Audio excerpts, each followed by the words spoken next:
एकाचे नाव कुणाल, एकाचे नाव सौरभ आणि त्या मुलांना वाचायला येत नव्हते.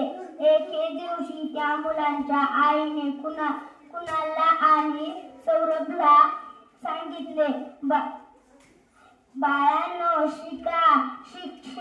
शिक्षण घेऊन मोठे व्हा.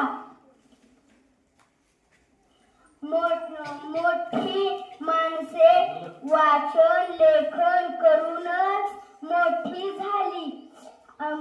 झाली आहेत.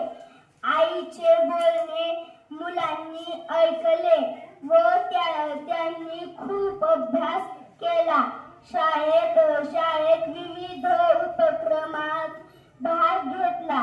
भाग पण घ्यायचे. आईचे